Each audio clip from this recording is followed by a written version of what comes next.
بسم الله الرحمن الرحيم.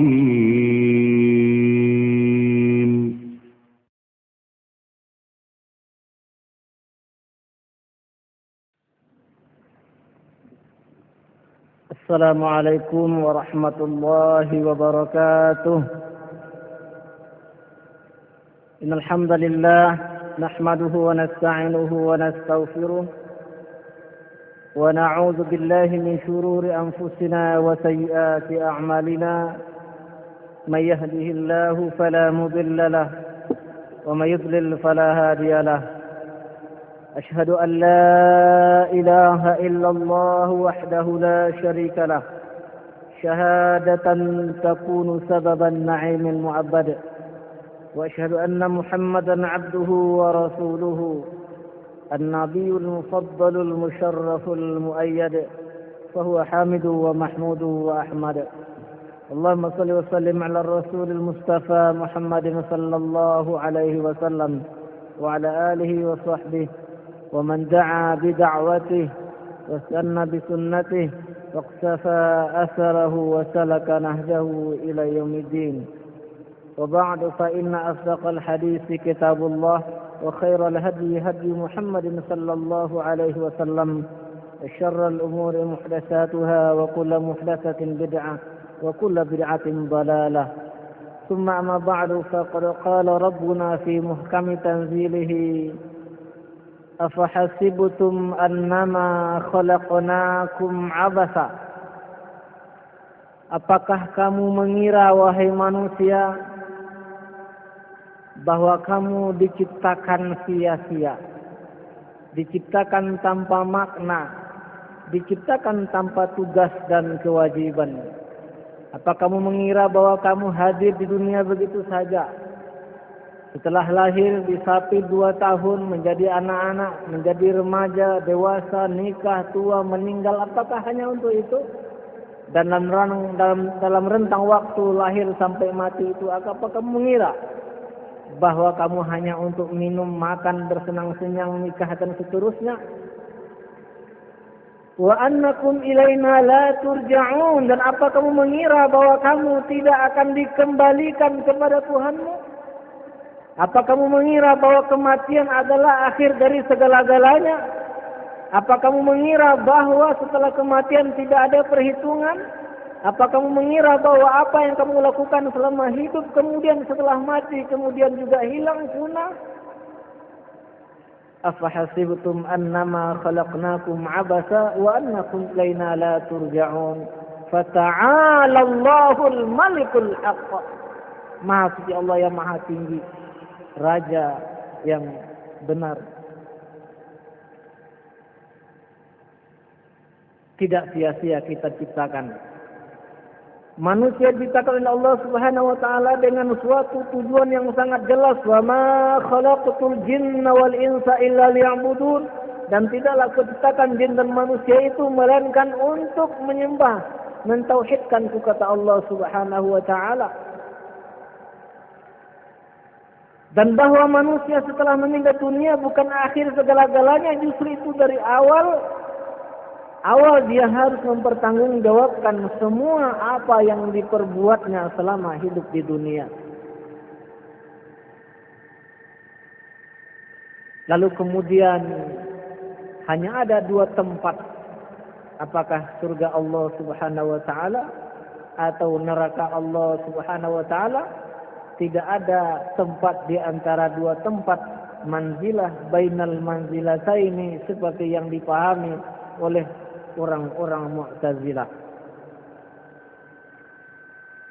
Nah, apakah kita kemudian akan kembali kepada Allah lalu ditempatkannya di surganya, atau kembali kepada Allah ditempatkan di nerakanya? Maka tergantung bagaimana kita menjalankan kehidupan di dunia. Oleh karenanya maka Allah menurunkan agamanya, mengutus Rasulnya, dan menurunkan kitab sucinya.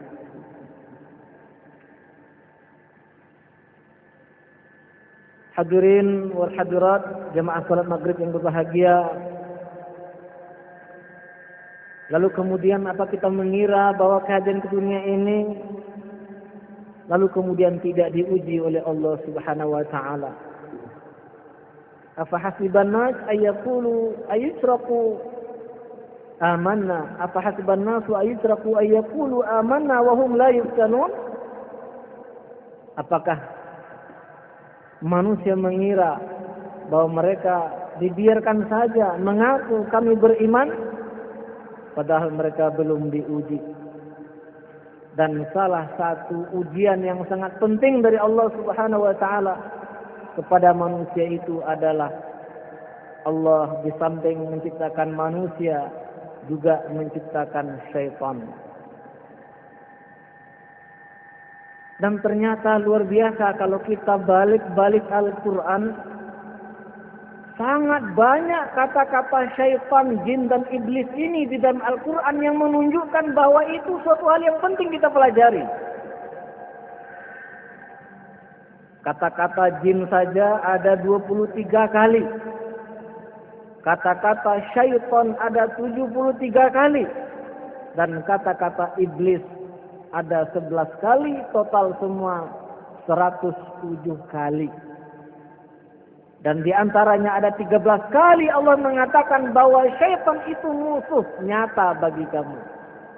13 kali Allah mengatakan seperti itu.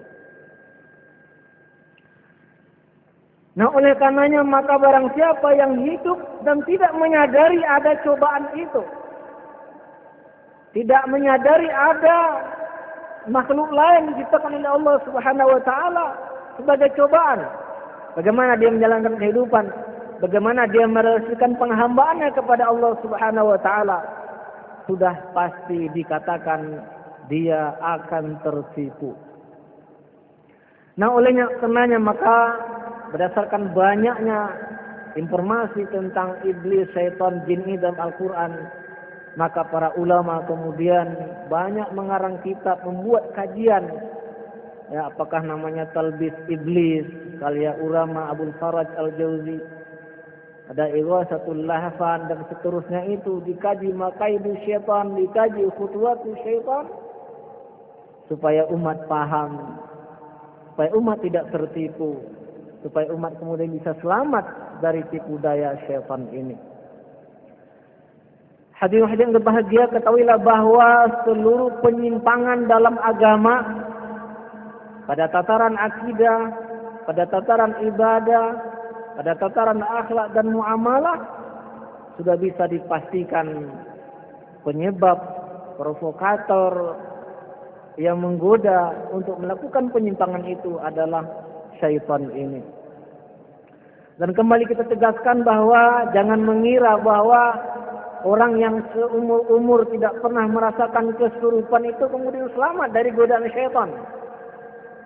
Karena ada juga syaitan ditakdirkan oleh Allah Subhanahu wa taala memang bersama setiap orang. Itulah dia syaitan khannas, atau disebut juga dengan qarin di dalam surah Qaf. Maka pada kesempatan ini kita akan mengkaji salah satu firman Allah Subhanahu wa taala yang dari situ kita insya Allah akan paham bahwa penyimpangan agama itu penyebab utamanya adalah syaitan, musuh kita yang nyata itu. Allah berfirman, A'udzubillahi minasyaitonirrajim, Innallaha la yaghfiru an yushraka bihi wa yaghfiru ma duna dzalika liman yasha. Sesungguhnya Allah Subhanahu wa taala tidak akan mengampuni kalau dia disyirikatkan dengan yang lain, dan Allah berkenan mengampuni dosa selain itu bagi siapa yang dikehendakinya. Wa may yusyrik billahi faqad dhalla dhalalan ba'ida. Dan barang siapa mensyirikatkan Allah, maka dia sudah tersesat dengan kesesatan yang sangat jauh. Iyad'una min dunihi illa inasa wa iyad'una illa syaitanan marida. Tidaklah yang mereka seru, yang mereka ibadahi, yang mereka berdoa kepadanya selain Allah itu melainkan berhala-berhala, melainkan patung-patung yang diberi nama dengan nama-nama Tuhan yang dijelmakan menjadi nama perempuan. Uzza itu dari kata-kata aziz. Ya. Seperti itu, maka disebut dengan inasa. Inasa ini artinya perempuan, tapi maksudnya adalah berhala-berhala. Karena berhala-berhala yang besar yang ada di sekitar Ka'bah waktu itu namanya adalah nama-nama Tuhan yang dijadikan sebagai perempuan. Tetapi kemudian Allah membuka kedoknya, wa iyad'una illa syaitanan marida, dan sesungguhnya segala yang diseru selain Allah itu apa saja dia, pokoknya selain Allah, maka hakikatnya yang diseru itu, yang dijadikan sebagai sasaran doa itu, yang disembah itu adalah syaitan terkutuk. La'anahullah, Allah sudah melaknatnya. Wa qala la'attakhizanna min ibadika nasiban mafruḍa. Lalu kemudian syaitan itu dalam ini maksud adalah iblis berkata, sungguh saya akan mengambil, menggoda, menyesatkan sebahagian dari hamba-hambamu itu. Karena iblis kemudian walaupun sangat berusaha untuk menyesatkan manusia, dia kemudian juga paham bahwa tidak mungkin semuanya. Maka dia mengatakan min ibadika nasiban mafruḍa. Nah, maka mari kita lihat kata-kata berikutnya. Ini sumpah dari iblis. Pertama, wala udillannahum, dan sungguh saya, kata iblis, akan menyesatkan anak Adam itu. Berkata Imam As-Sa'di, anis sirat al-mustaqim dalalan fil ilmi wa dalalan fil amali. Maksudnya adalah bahwa akan disesatkan dari jalan yang lurus dari dua sisi. Yang pertama, dalal atau sesat ilmunya. Kalau sesat ilmunya, maka kemudian sesat amalnya. Sesat ilmunya, lalu kemudian sesat amalnya. Maka penyimpangan agama terbesar yang di awal-awal terjadi itu berdasarkan hadis sahih riwayat Imam Bukhari adalah karena rayuan atau godaan syaitan. Apa itu? Kalau kita baca di dalam surah Nuh, Allah berfirman, wa qalu la tazarunna alihatakum wa la tazarunna waddan wa la suwa'an wa la yaghusa wa ya'uqa wa nasra. Dan mereka berkata, jangan tinggalkan Tuhan-Tuhan kalian. Jangan tinggalkan Wad, Suwa, Yaghus, Ya'uq, dan Nasr. Kata Ibnu Abbas radhiyallahu anhu, ini adalah nama 5 orang ulama pada zaman kaum Nuh alaihissalam. Siapa mereka itu? Asma'u rijalin salihin min qaumi Nuh. Itu adalah nama ulama-ulama orang-orang soleh di masa Nabi Nuh. Falamma halaku awha syaitanu ila qaumihim. Tatkala para ulama berlima ini sudah meninggal, maka syaitan mewahyukan, mengilhamkan kepada kaum Nabi Nuh itu, aninsibu ila majalisimul lati kanu yajlisuna ansaba, supaya membuat gambar atau patung di tempat majelis-majelis ilmu yang mereka biasa ikuti. Wasamuha bi asma'ihim fafa'alu. Lalu kemudian mereka menamakan gambar-gambar itu dengan nama-nama guru ini. Yang ini namanya Wad, yang ini namanya Ya'uq, yang ini namanya Yaghus, yang ini namanya Nasr. Lalu mereka melakukan itu. Falam tu'bad, maka di awal-awal gambar-gambar atau patung-patung itu belum disembah. Hatta iza halaka ulaika wa tanassakha ilmu ubidat. Namun generasi yang pertama yang membuat gambar itu sudah hilang, dan ilmu sudah semakin jauh dari sumbernya yang asli. Itulah sebenarnya penyakitnya itu. Jauh dari sumbernya yang asli. Maka kemudian gambar-gambar yang semula dilukis untuk menghormati lambang kecintaan kepada para ulama itu, kemudian menjadi personifikasi Tuhan, lalu kemudian disembah. Itulah munculnya paganisme pertama di dunia ini. Penyembahan kepada berhala. Siapa mereka? Para ulama. Dan itu dibaliknya adalah syaitan yang sudah mewahyukan kepada mereka. Dan kapan syaitan itu bisa mewahyukan? Tatkala orang jauh dari sumber ilmu. Maka dalam surah Az-Zukhruf Allah mengatakan, "Wa may ya'shu 'an dzikrir rahman." Barang siapa yang berpaling dari peringatan Allah, maksudnya adalah Al-Quran, nuqayyid lahum syaitana, kami akan membuat mereka dikuasai oleh syaitan. Wa innahum layasuddunahum 'anis sabil, dan sesungguhnya syaitan-syaitan itu akan menghalangi mereka dari jalan yang lurus. Cuman celakanya wa yasabuna annahum muhtadun. Mereka-mereka yang sudah menyimpang dari jalan yang lurus itu justru kemudian menyangka merekalah yang lurus, merekalah yang benar, merekalah yang mendapat petunjuk, merekalah yang putus ma'rifatnya, merekalah yang betul-betul kenal dengan Allah. Ulama mereka yang disebut dengan ahlullah, ulama mereka yang disebut dengan ahlul ma'rifat, yang lain hanya di kulit-kulit syariat saja. Ini celakanya. Jadi paganisme, kesyirikan terbesar, mengambil patung-patung sebagai perantara antara manusia dan Allah, muncul pada zaman kaum Nuh, dan itu akibat dari godaan syaitan. Akibat dari godaan syaitan, ini hadis sahih, ya, diriwayatkan oleh Imam Al-Bukhari.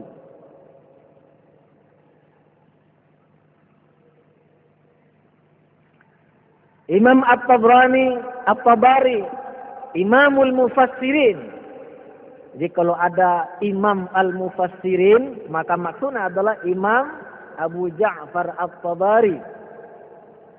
Karena beliau ulama yang karya tafsirnya sampai sekarang masih dicetak. Yang pertama sekali menulis tafsir dengan lengkap, dan itu tafsir terbaik yang pernah ada. Karena itu adalah tafsir bil ma'thur yang lengkap sanadnya. Walaupun kemudian juga ada pendapat-pendapat beliau, tetapi sungguh pendapat beliau itu dipilihkan di antara pendapat-pendapat para salafus saleh yang menurutnya itu yang kuat. Yakni biqaulihi jalla sana'uhu, yang dimaksud dengan perkataan Allah di atas adalah mukhbiran an qaili syaitan al-marid.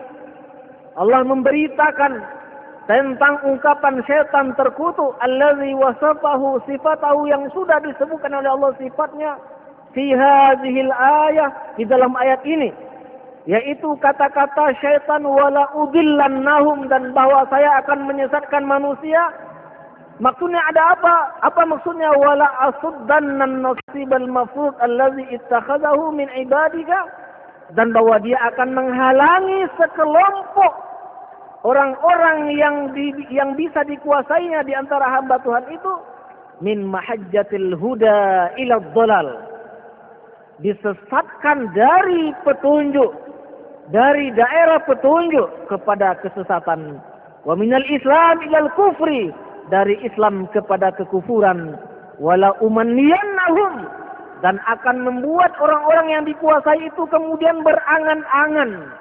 Kata Imam As-Sa'di, mereka berangan-angan mendapatkan seperti yang didapatkan oleh orang yang mendapat petunjuk. Bahkan mereka juga berangan-angan lebih cepat sampai ke hadirat Tuhan, karena ada jalan pintasnya. Itu kata Imam As-Sa'di. Apa maksud wala umanniyannahum?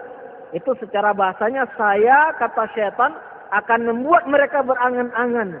Dijelaskan oleh Imam As-Sa'di, orang yang tersesat oleh syaitan itu kadang berangan-angan bahwa mereka memperoleh apa yang didapatkan oleh orang yang mendapatkan petunjuk itu.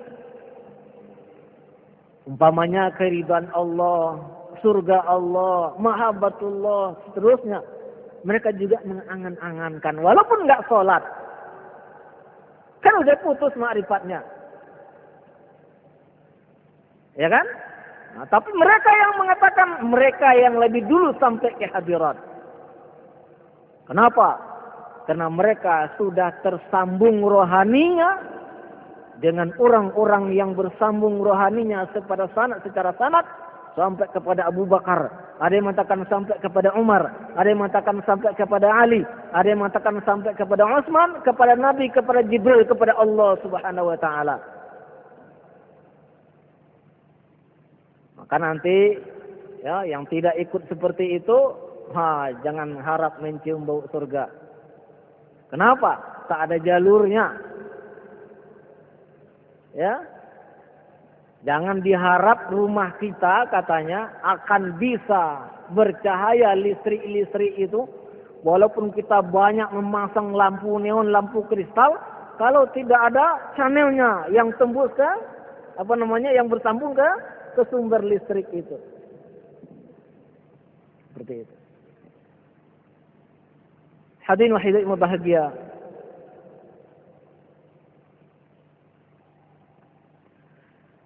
Lalu kemudian apa maksud wala umaniyan itu wala uzayyirannahum bima aj'alu fi nufusihim min al-amani an ta'atika wa tauhidika ila ta'ati wa syirki bika. Saya akan menyesatkan mereka dengan menjadikan pada diri mereka itu ada angan-angan. Angan-angan bukan ilmu. Angan-angan bukan petunjuk. Maka dengan angan-angan itu dia kemudian tersesat dari mentaatimu, hai Allah, mentauhidkanmu kepada mentaati iblis dan mensyarikatkan Allah Subhanahu wa taala. Angan-angan isinya, bukan ilmu. Karena kalau dibedah mana hadisnya, ternyata hadis-hadisnya palsu. Mana tafsirnya, ternyata tidak merujuk kepada ulama-ulama salaf. Wala amurannahum, dan sungguh saya akan menyuruh mereka. Mari kita lihat ini kata-katanya. Wala amurannahum, kata iblis, saya pasti akan menyuruh mereka.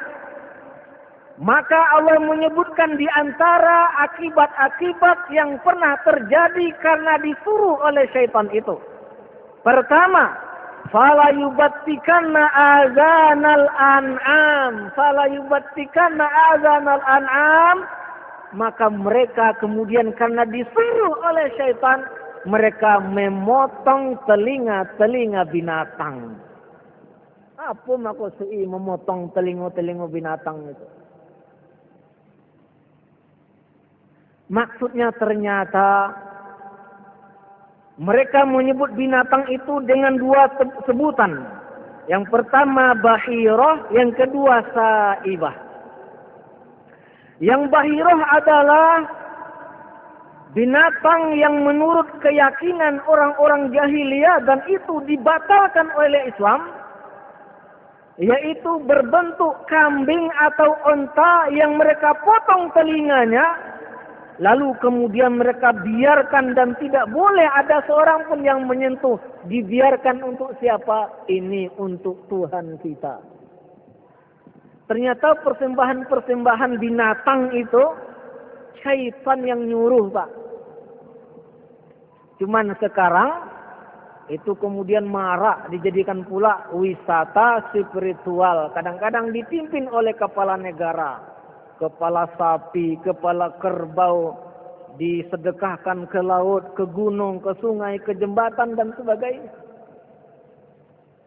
Saya nonton itu di TV, ada satu kabupaten menjadikan itu sebagai wisata tahunan dipimpin oleh seluruh unsur musbidanya.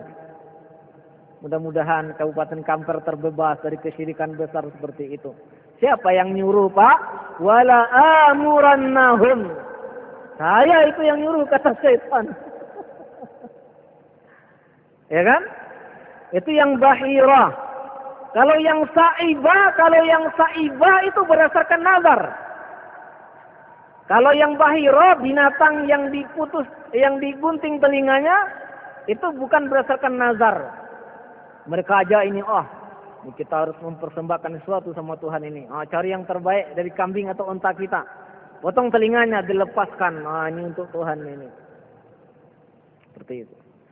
Kalau yang saibah adalah jika ada seseorang yang nazran, bernazar, iza qadima min safarin ba'idin, kalau sampai dari perjalanan yang jauh, lalu kemudian dia selamat, au bari'a min illatin, atau sembuh dari sakit, au naja syai'un min masyaqqatin au harbin, atau dia selamat dari kesusahan atau perang, maka dia mengatakan, naqati hadhihi saibah, unta saya yang ini saibah, bebas ini, ya. Ini apa nih? Saya nazarkan ini, ya. Ini bebas ini. Maka sekarang memang tidak ada unta kalau di Riau ini, tapi kalau burung merpati, menurut salah seorang cucu dari syekh yang kuburnya dikeramatkan di daerah sana, enggak jauh dari kabupaten kita ini, itu merpati, ya, merpati yang sering dilepaskan, ya, merpati dilepaskan di kubur ini.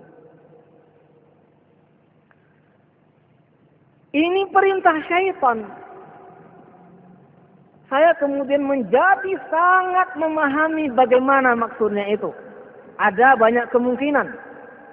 Yang pertama, bahwa mungkin ada yang disurupinya, lalu kemudian dia ngomong dengan mulut-mulut orang kesurupan itu.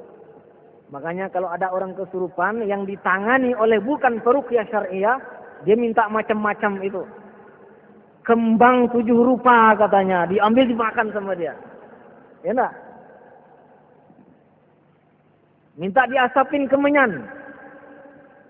Atau minta disembelihkan ayam hitam, ayam 3 warna, segala macam. Itu dia.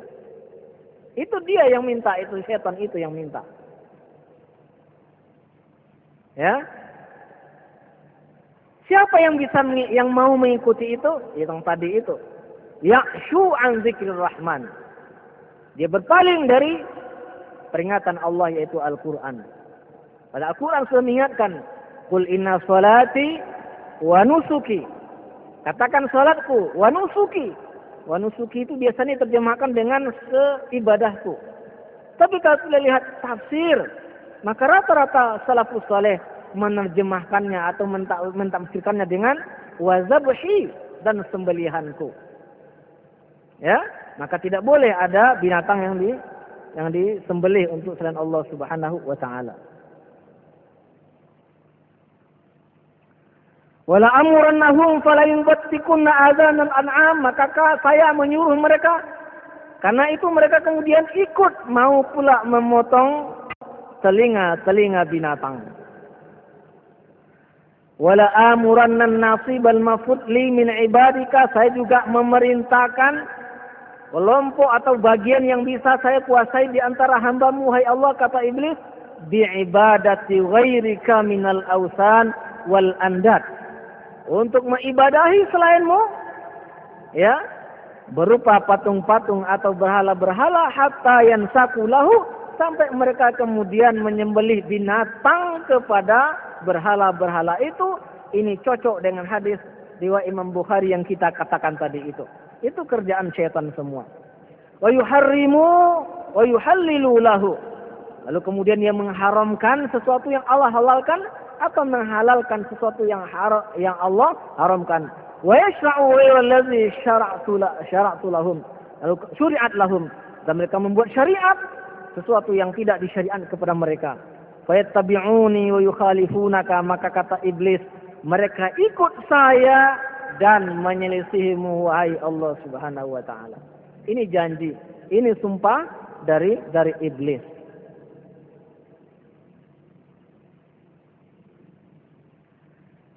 Wala umanyanahum, kita ulangi apa pendapat Imam As-Sa'di, la umanyanahum ayyanalu mana lahul muhtadun. Mereka akan dibuat oleh iblis berangan-angan untuk mendapatkan apa yang didapatkan oleh orang yang mendapat petunjuk.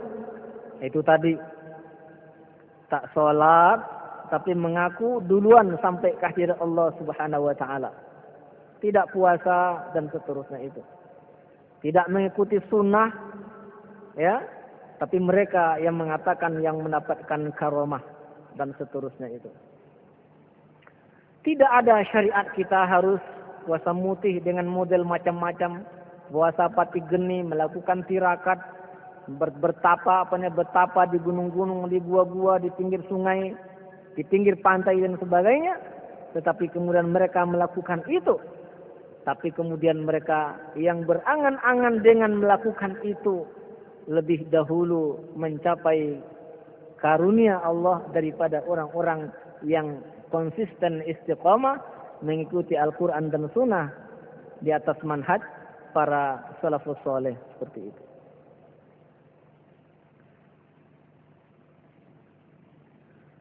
Lalu kemudian wala amurannahum, kembali Allah mengatakan, dan saya, kata iblis, akan menyuruh mereka. Mungkin dengan membisikkan di jiwanya, mungkin dengan berbagai macam cara. Karena memang dia sudah berjanji, fabima aghwaytani la aqudannahum siratakal mustaqim, karena kamu ya Allah sudah ngecap saya tersesat, pasti akan saya menyesatkan mereka semua dari jalanmu yang lurus. Summa la atiyannahum min baini aydihim wa min khalfihim an aymanihim wa an aymani wa an syama'ilihim wa la tajidu aktsarahum syakirin. Dan saya pasti akan datangi mereka dari seluruh penjuru, depan, belakang, kanan dan kiri, yang tidak bisa dari atas. Dari atas itu maksudnya kalau orang ikhlas, nah ini yang tidak bisa. Ikhlas itu arti utamanya adalah tauhid. Maka apa akibatnya? Fala yughayyiranna khalqallah. Maka mereka kemudian merubah ciptaan Allah. Imam As-Sa'di menjelaskan yang dimaksud dengan merubah ciptaan Allah itu ada dua macam. Yang pertama taghyirul zahir, merubah yang zahir.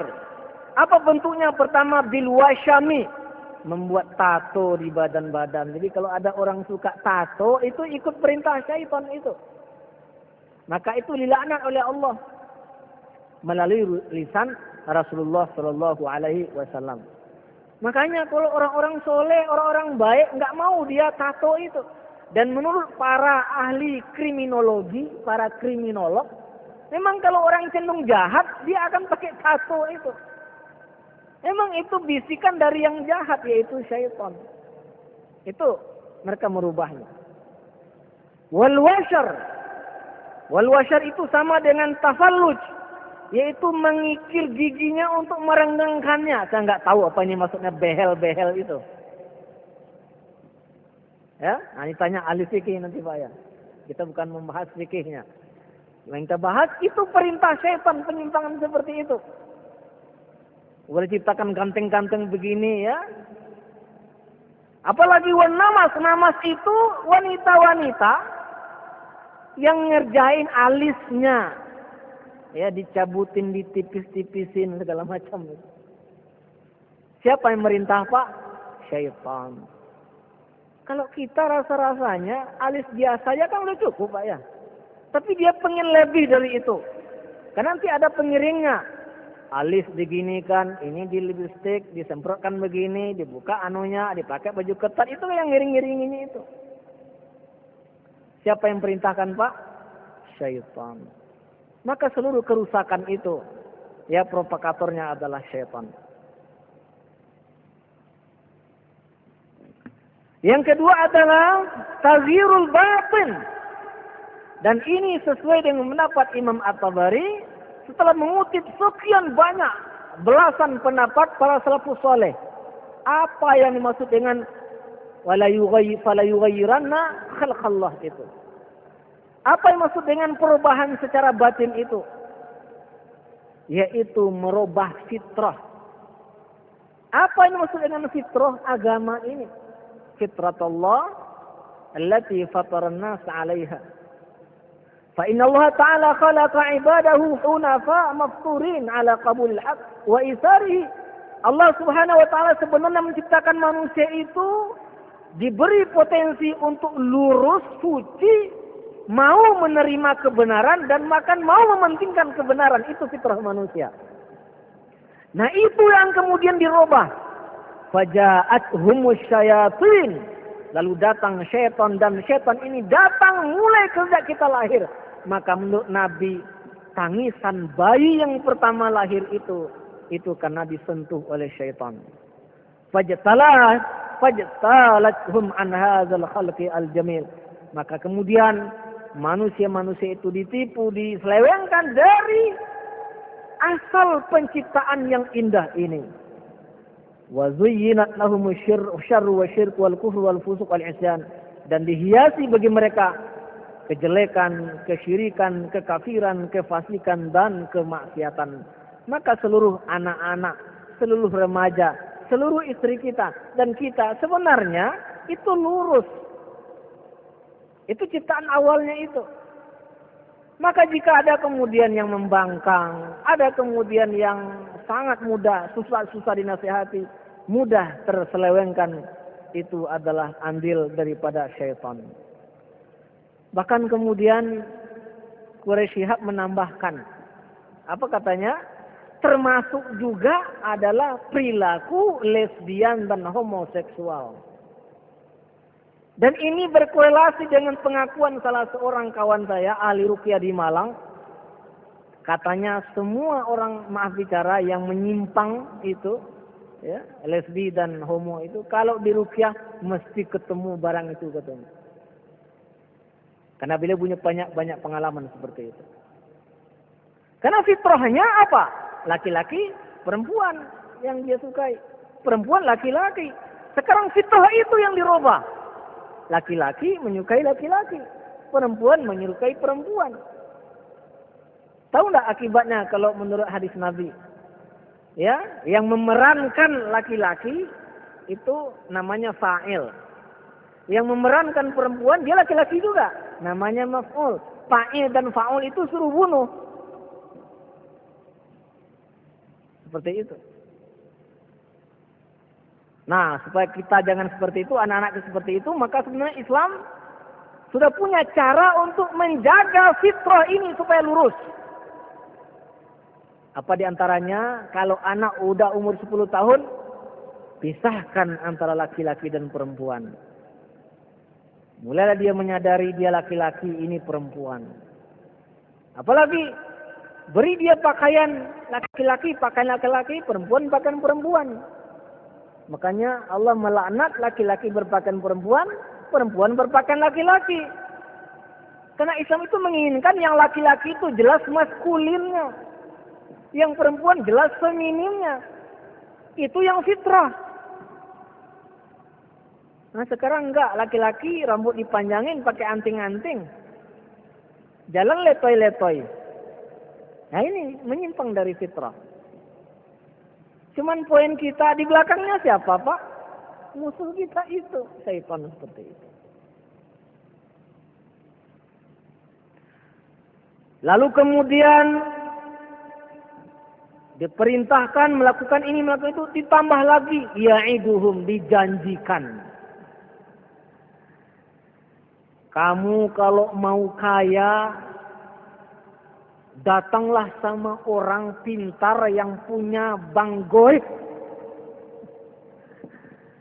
Kemarin habis Eyang Subur muncul Eyang Aswong ya, yang mengaku punya bank goib. Dan saya baru kemarin dapat informasi, Ustaz tolong ngasih wirid di musola saya. Kenapa begitu? Itu tetangga-tetangga saya sekarang itu sibuk itu mencari barang-barang goib di hutan. InsyaAllah. Bank nyata saja banyak manusia yang tertipu, apalagi yang gaib seperti itu. Siapa direktur banknya itu kira-kira? Valuta apa yang dipakai itu? Bagaimana transaksinya? Tapi memang sudah dijanji-janjikan dan diangan-angankan, kamu nyetor 100 juta, bisa dapat 1 miliar. Berapa nisbahnya bisa itu? Kalau diharapkan motong karet, kapan itu dapat 1 miliar? Ya udah, jual kebun karet itu, datangnya paranormal, nah minta dia kemudian menabungkan uang kita itu di bank goibnya. Insyaallah. Ada juga ini kejadian-kejadian nyata. Ini seorang dosen matematik di Jogja. Ya, mungkin entah apa amalannya, lalu kemudian dia disuruh nggak usah banyak-banyak membaca, belajar lagi. Kenapa? Setiap kamu kesulitan atau ujian, saya yang apa katanya. Jadi kalau ujian-ujian kecil-kecil yang mudah-mudah itu, dia tangannya itu mudah aja, jalan-jalan langsung terisi. Makanya kemarin ada di salah satu kabupaten di Malang, di Jawa Timur, pas mau UN itu ada istiwasa bersama, ngumpulkan pena, pensil ya, pensil B itu, lalu kemudian dirajah. Mudah-mudahan nanti itu kemudian bisa ngisinya. Ini angan-angan setan ini. Coba diinvestigasi Pak, apa lulus semua itu? Ya, UN-nya. Kapan sadarnya sang dosen ketika dia ingin tes pasca sarjana? Nah, dia yakin aja lah, nggak usah belajar, nanti kan bisa nih jalan sendiri pena. Ternyata soalnya susah. Pengetahuan jin juga ternyata terbatas. Nggak jalan Pak penanya. Akhirnya dia nggak lulus. Datang sama Ustadz di Ruqyah ternyata, itu jadi setan. Setan itu yang membuat pena-pena selama ini berjalan. Saya punya kawan yang tergila-gila dengan barang antik, bahkan kemudian melibatkan seorang famili juga. Sudah jual kebun segala macam, kebun menantunya juga dijual. Ini kalau asli ini delima ini, ini ada 3 tesnya. Ada delima, ada macam-macam ya. Ada ini cincin babi katanya ya. Cincin babi, lantekon, yuk. Pertama lulus, waduh, itu sudah banyak angan-angan nih kalau lulus berapa miliar kira-kiranya ya. Nih bikin gedung dan segala macam. Tes kedua lulus, tapi terus tes ketiganya ternyata nggak asli. Akhirnya dikejar-kejar orang karena banyak utang. Dimarahi anak sama menantu, kenapa? Kebun kelapanya sudah dijual. Ini Pak permainan setan itu. Jadi kerusakan dilakukan oleh setan luar biasa. Ya. Karena sudah masuk waktu Isya, kita pending dulu. Subhanakallahumma hamdika asyhadu an la ilaha illa anta astaghfiruka wa atubu ilaik. Wassalamualaikum warahmatullahi wabarakatuh.